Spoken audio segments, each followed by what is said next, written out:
बिस्मिल्लाहिर्रहमानिर्रहीम अस्सलाम वालेकुम। अब तो हर एक शख्स पर ये वाज़ेह हो गया है कि आज़ाद कश्मीर में जो कुछ किया जा रहा है उसका मकसद पाकिस्तानी फ़ौज को घेरना है और फ़ौज ही निशाना है। भारतीय बयानात से भी ये बात साबित हो गई और आज़ाद कश्मीर में एक्शन कमेटी के लीडरों की तकरीरों ने भी ये बात वाज़ेह कर दी कि वो हर सूरत भारत की मदद से आज़ाद कश्मीर को पाकिस्तान से अलग करना चाहते हैं और फ़ौज को तबाह करना चाहते हैं। और ये सारा एक ही सिलसिला है, चाहे वो बलूचिस्तान लिबरेशन आर्मी का इशू हो और या अफ़गान तालिबान का इशू हो। और यहाँ मुझे एक दोस्त की बात याद आ गई, उसने कहा कि भारत का मकसद बलूचिस्तान को पाकिस्तान से अलग करना नहीं है, बलूचिस्तान पाकिस्तान से अलग हो भी नहीं सकता। भारत का मकसद सिर्फ ये है कि बलूचिस्तान की दलदल बनाकर फ़ौज को, पाकिस्तानी फ़ौज को उसमें इतना फंसा दिया जाए कि वो तबाह होकर रह जाए। और अब इसी ड्रामे का जो अगला एक्ट है वो आज़ाद कश्मीर में खेला जा रहा है। ये अलग बात है कि इनकी कोशिशें नाकाम हुई हैं और आपने देखा होगा, आप इनकी वीडियो देख सकते हैं, इनका धरना दिन ब दिन छोटा होता जा रहा है और अब एक दरमियाने दर्जे के ऐसे जलसे में बदल गया है जो मुजफ्फराबाद मीरपुर में आम तौर पर हुआ करते हैं। पूरे आज़ाद कश्मीर से इन्होंने अपनी पूरी स्ट्रेंथ इकट्ठी की है, लेकिन मजमा अब 4 और 5 हज़ार के दरमियान आ गया है।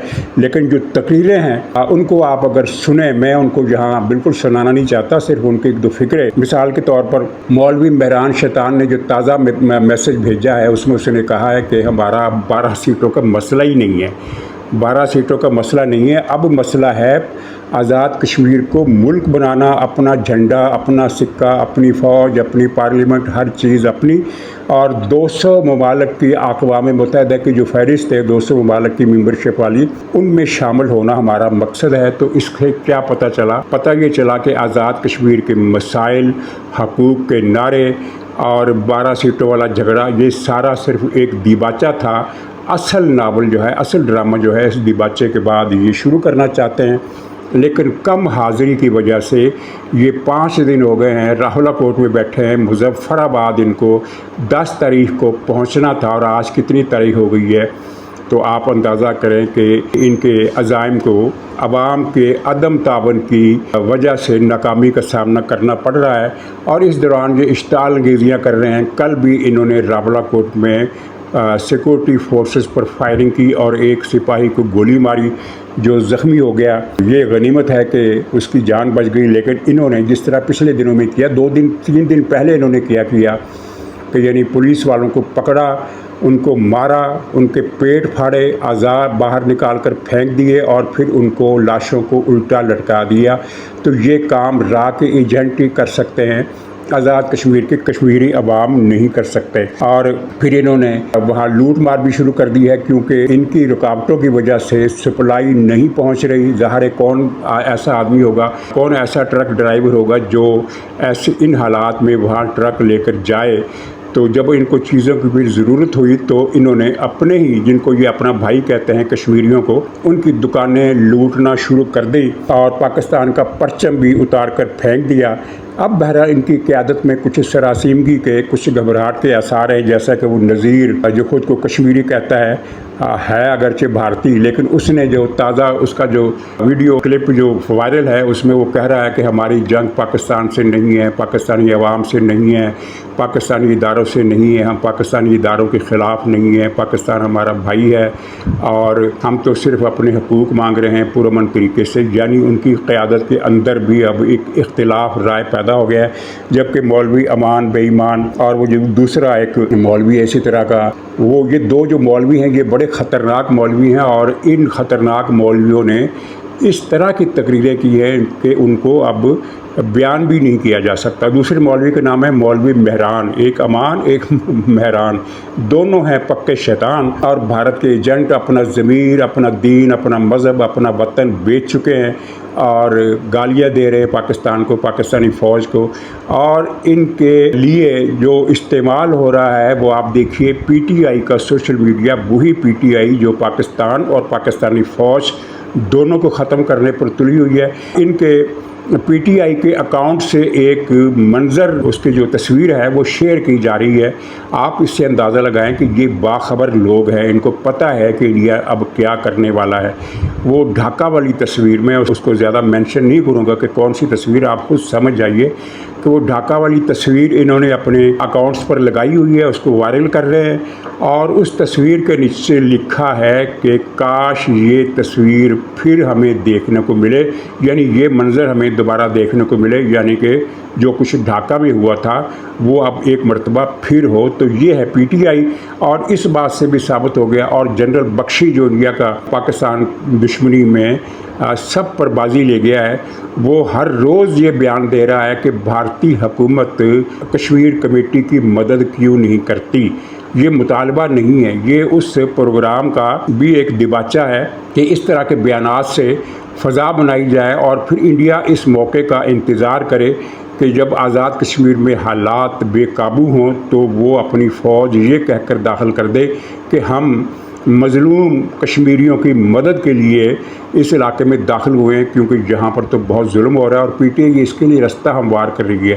آپ پی ٹی آئی کے بلاگ دیکھیے، ان میں باقاعدہ لکھا ہوتا ہے کہ 500 لاشیں ڈمپ کر دی گئی، 500 قتل، سینکڑوں قتل، یعنی یہ وہ جھوٹ ہے جس کی کوئی بنیاد ہی نہیں ہے، جس کی کوئی بنیاد ہی نہیں ہے۔ خود کشمیر کمیٹی والے یہ تعداد نہیں بتا رہے، لیکن پی ٹی آئی والوں کو کشمیر کمیٹی سے بھی زیادہ جلدی ہے کہ پاکستان کا خاتمہ ہو۔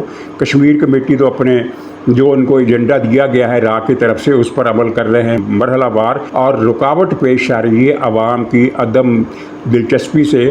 ہڑتال ہونا کوئی تعاون کا اعلان نہیں، تعاون کا منظر، تعاون کا نقشہ ہاتھ کنگن کو آرسی کیا جلسہ دیکھ لیجئے کہ آزاد کشمیر کے اندر جس کا چھوٹا سا رقبہ ہے، جہاں ہر جگہ سے لوگ پہنچ سکتے ہیں، وہاں یہ ان کا پوری طاقت سے ترتیب دیا گیا یہ دھرنا 5000 سے بھی کم تعداد میں رہ گیا ہے۔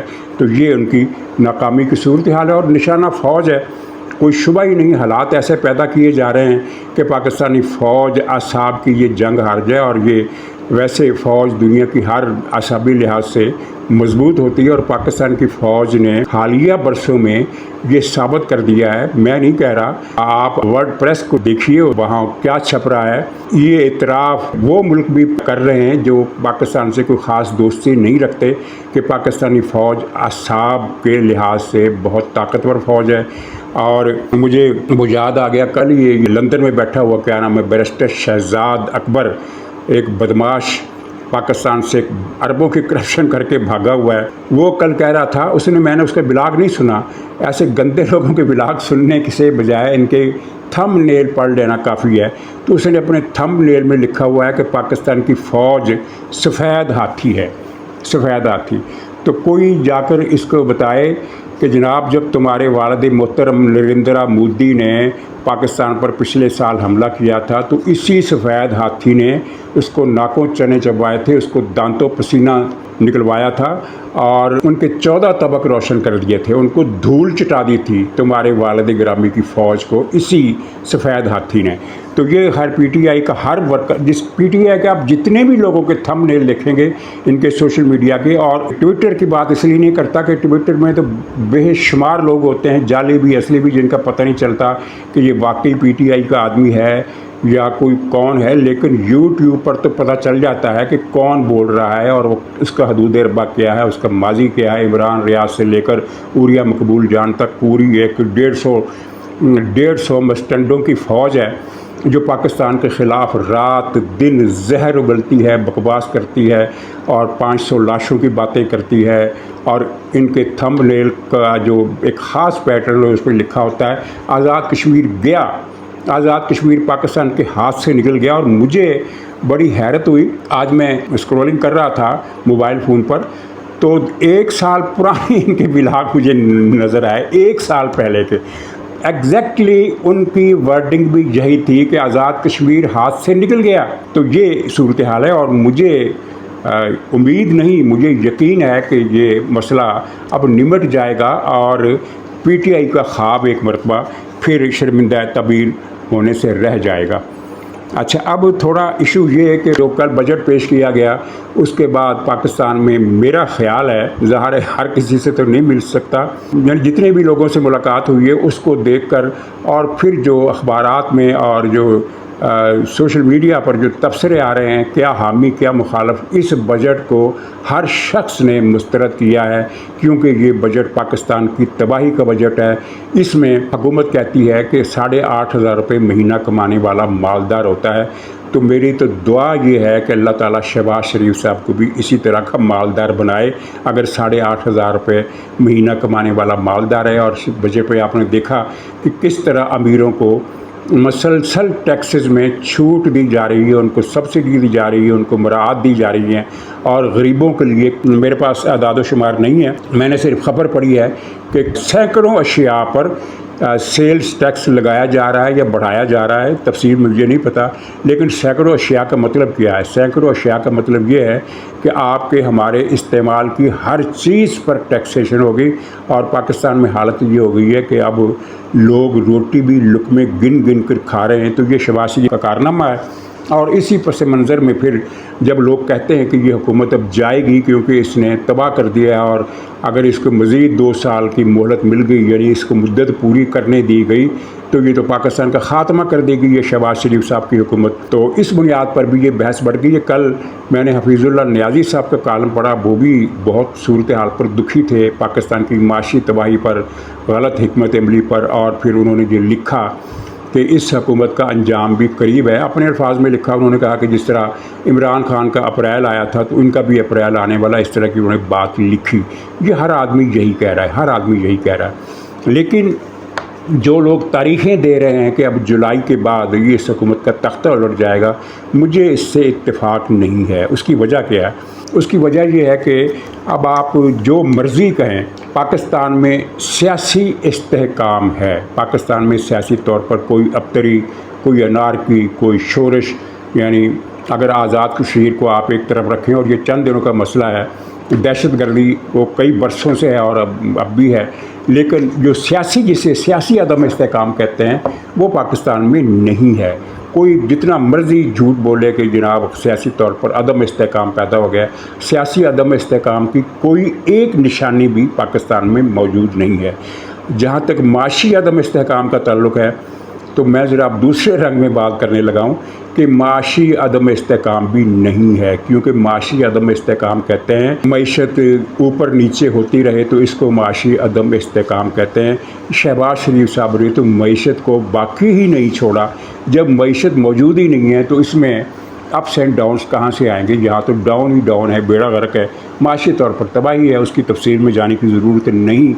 तो कहने की बात यह है कि अगर इस हुकूमत को रवायती तरीक़ों से हटाने की कोशिश की जाती है तो फिर आएगा सियासी अदम इस्तेहकाम, यानी मईशत आपकी ख़त्म है और सियासी इस्तेहकाम मौजूद है। अगर एडवेंचर किया गया तो सियासी इस्तेहकाम भी ख़त्म हो जाएगा। तो फिर पाकिस्तान की किश्ती को ख़तरों से, यकीनी ख़तरों से कैसे बचाया जा सकेगा?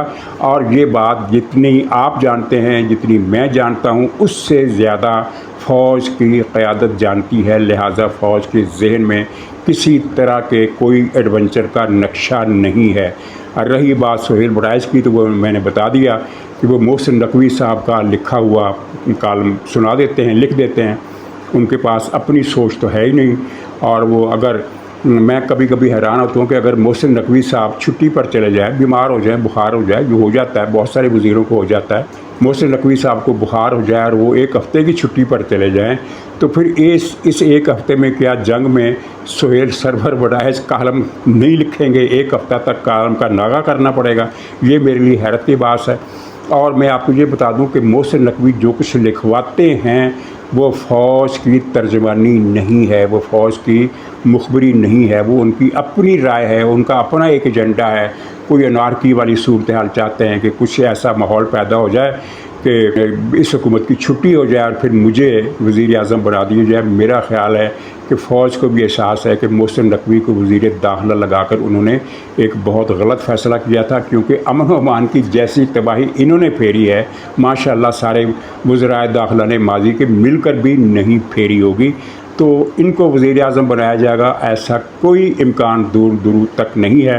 البتہ سہیل بڑائی صاحب اپنے کالم اس طرح لکھتے رہیں گے، تب تک لکھتے رہیں گے جب تک محسن نقوی صاحب ان کو مواد دیتے رہیں گے۔ اچھا، اب تھوڑا سا ذکر اس بات کا کہ شہباز شریف صاحب جب سے آئے ہیں ماشاءاللہ انہوں نے جتنے بھی فیصلے کیے ہیں، اگر 1000 فیصلے کیے ہیں تو 1000 کے 1000 غلط ہیں، اور اگر 1500 فیصلے کیے ہیں تو 1500 کے 1500 غلط۔ لیکن اب انہوں نے ایک صحیح فیصلہ کیا ہے جس پر ان کی تعریف بنتی ہے۔ وہ فیصلہ کیا ہے کہ گلگت میں پیپلز پارٹی کو حکومت بنانے کا موقع دیا جائے گا۔ بالکل دینا چاہیے، اس لیے کہ گلگت کے الیکشن میں پیپلز پارٹی پہلے نمبر پر آئی ہے، اس کی 9 سیٹیں ہیں، مسلم لیگ کی 7 سیٹیں ہیں یا 6 سیٹیں ہیں، جتنی بھی ہیں پیپلز پارٹی سے کم ہے۔ اور پیپلز پارٹی کی سیٹیں کتنی زیادہ ہیں، 3 زیادہ ہیں یا 2 زیادہ ہے، اس سے کوئی فرق نہیں پڑتا۔ جمہوری ملکوں کا ایک قاعدہ ہوتا ہے کہ جو پارٹی لارجسٹ نمبر والی ہوتی ہے، سب سے زیادہ جس کے پاس سیٹیں ہوتی ہیں، حکومت بنانے کی دعوت اسی کو دی جاتی ہے۔ یہ کوئی قانونی کمپلشن نہیں ہے کہ اسی کو حکومت بنانے کے لیے کہا جائے گا۔ اگر کوئی دوسرے نمبر پر آنے والی پارٹی کچھ ادھر ادھر کے لوگ ملا کر اپنی اکثریت شو کر دے تو اس کو بھی دعوت دی جا سکتی ہے۔ لیکن اخلاقیات جو ہیں، سیاسی جو روایات ہیں، وہ یہی ہیں کہ پہلے جس کے پاس سب سے زیادہ نمبر ہوں اسے بلایا جاتا ہے۔ اگر پیپلز پارٹی فرض کیجئے اپنی مطلوبہ اسٹرینتھ شو نہیں کر سکتی تو پھر ٹھیک ہے، پھر مسلم لیگ کو بھی دعوت دی جا سکتی ہے۔ لیکن اس دوران یہ کوششیں ہوتی رہیں، بڑی غلط کوششیں ہوتی رہیں کہ حکومت مسلم لیگ ہی کو بنانی چاہیے، پیپلز پارٹی کو حکومت بنانے کی اجازت نہیں دینی چاہیے۔ اور جب اسپیکر بلا لے گا مسلم لیگ کے قائد کو تو یہ میجارٹی بھی لے لیں گے، اس طرح کی باتیں بھی میں نے سنی، تو یہ غلط تھی۔ پیپلز پارٹی کو حکومت بنانی چاہیے اور وہ بنا لے گی، اس کے پاس سب سے زیادہ سیٹیں ہیں اور 2 آزاد امیدوار۔ پکی خبر جو ہے وہ یہ ہے کہ 2 آزاد امیدوار بھی پیپلز پارٹی کے ساتھ ہیں۔ 11 سیٹیں تو یہ بن گئی ہیں اور 2 سیٹوں کی انہیں اور ضرورت ہوگی جو وہ مسلم لیگ کی نسبت زیادہ آسانی سے حاصل کر سکتے ہیں، اور یہی سیاسی اخلاقیات ہیں۔ اگر وہاں مسلم لیگ حکومت بنانا چاہے تو ٹھیک ہے، زبردستی کر کے بنا لے گی، لیکن پھر پیپلز پارٹی سے جو تلخی پیدا ہوگی، تلخی تو پہلے ہی پیدا ہو چکی ہے، اگرچہ وہ ٹل گئی ہے، کچھ تلخی کا حصہ ٹل گیا ہے۔ یہ صوبائی محاصل اور نئے صوبے اور کراچی کو اسلام آباد کے ماتحت کرنے اور اس طرح کے جو معاملات تھے وہ کافی حد تک بہتر طریقے سے حل ہو گئے۔ اور میں نے اپنے ولاگز میں یہ بات مسلسل کی تھی کہ جو لوگ یہ امیدیں باندھے ہوئے ہیں کہ یہ بھی ہو جائے گا، وہ بھی ہو جائے گا، یہ ترمیم بھی آ جائے گی، تو ایسا کچھ نہیں ہوگا۔ اور وہی ہوا کہ معاملات کم سے کم ایک بڑی حد تک بہتر طریقے سے حل ہو گئے ہیں۔ آئین کو چھیڑے بغیر، مالیاتی شکایات کو بہت زیادہ بڑھائے بغیر، خوش اسلوبی سے یا کم سے کم قابل عمل ہونے کی حد تک ان کو حل کر لیا گیا، اور اس کا امکان نہیں ہے۔ تو اب یہ گلگت میں اگر پیپلز پارٹی حکومت بناتی ہے تو اسے بنانی چاہیے، اور وہ میرے خیال بنا بھی لے گی۔ تو یہ شہباز شریف صاحب کا ایک اچھا فیصلہ تھا اور یہ بہت ہی مناسب ہو گیا۔ کم سے کم گلگت میں کوئی طوفان اٹھانے کی نوبت اب نہیں آئی۔ تو ناظرین اجازت دیجیے، انشاءاللہ اگلے ولاگ میں پھر ملاقات ہوگی، تب تک کے لیے خدا حافظ۔